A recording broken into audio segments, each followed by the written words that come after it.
Matemática para quê? Você já ouviu falar dos primeiros grupos humanos que surgiram na Terra? Isso aconteceu lá na África há alguns milhões de anos atrás. Lembra-se?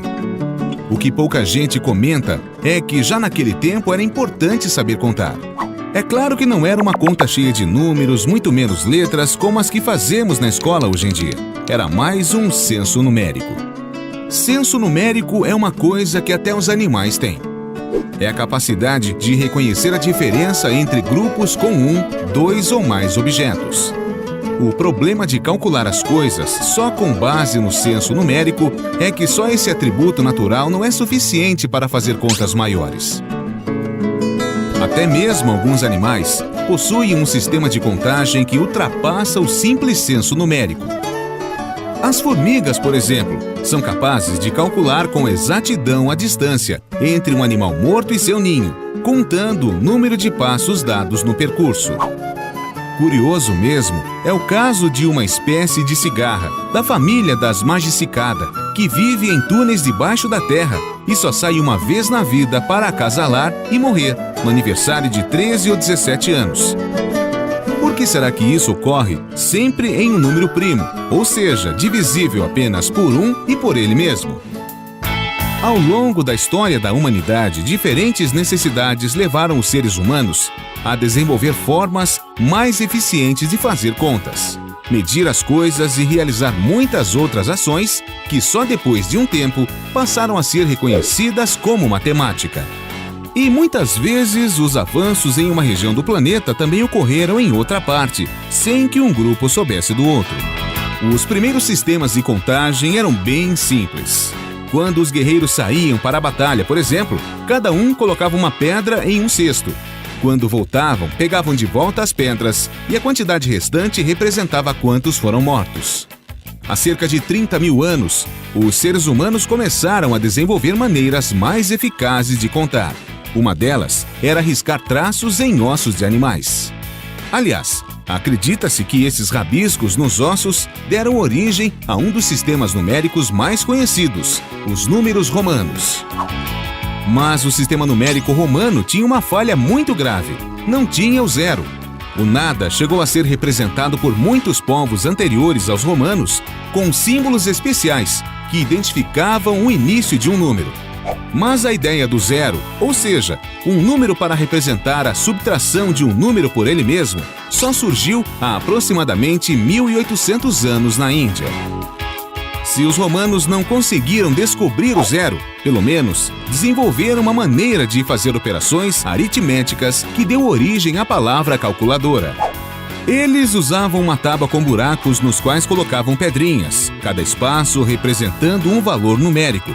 Quando falavam sobre fazer uma conta, diziam cálculos ponere, que significa colocar pedrinhas. Muito do conhecimento dos romanos ligado à matemática, na verdade, foi herdado a eles de civilizações anteriores. Por exemplo, as formas de quantificar as grandezas com base no tamanho de pés, palmos, polegadas e na distância entre a ponta do nariz e a extremidade do dedo médio, o côvado, teria origem no Egito. Pouca gente sabe, mas muitas das coisas que fazemos hoje, relacionadas à matemática, surgiram lá na antiguidade. Se ainda contamos o tempo com base no número 60, é porque herdamos isso dos sumérios, um dos povos mais antigos que conhecemos e que ocuparam a Mesopotâmia. Para nós, a existência de sistemas de medida padronizados é algo comum. Podemos estimar o tempo de uma viagem em horas ou minutos e a distância em metros ou quilômetros. Mas em outros tempos, a falta de um sistema padronizado deu muito problema. Na Europa, de onde herdamos também muitos sistemas métricos, era comum na Idade Média as pessoas escavarem as paredes externas de igrejas e castelos para criar um padrão de medida. A marcação passava a servir para consultas e era respeitado por ser ligada à Igreja Católica ou ao rei. Para acabar com esse tipo de costume, o rei Eduardo I da Inglaterra estabeleceu, em 1305, um padrão para uma polegada. Esta medida seria igual a 3 grãos secos de cevada dispostos lado a lado em seu comprimento máximo. Apesar dessa tentativa do rei Eduardo e de outras iniciativas de soberanos europeus, naquele tempo, a Europa era dividida por propriedades chamadas feudos, onde o dono era o soberano e podia estabelecer o sistema de medidas que quisesse. Por isso, as padronizações mais importantes para a Europa e que depois nós herdamos só foram feitas em 1791, com a Revolução Francesa, que acabou com o poder dos soberanos. Após tomarem o poder da monarquia, os republicanos definiram um novo calendário e mudaram diversas unidades de medida. Uma delas foi a de comprimento, que era por braça, pé, polegada e outras, e foi substituída pelo metro, palavra derivada de metron, que significa medida em grego. Assim como os sistemas métricos, muitas vezes não nos damos conta da importância do desenvolvimento da matemática em nossas vidas. Graças a todo o conhecimento matemático desenvolvido pela humanidade ao longo de sua história, temos hoje computadores avançados, meios de transporte velozes e muitos benefícios, além de sermos capazes de resolver questões vitais como: qual é o impacto do efeito estufa na temperatura média do planeta?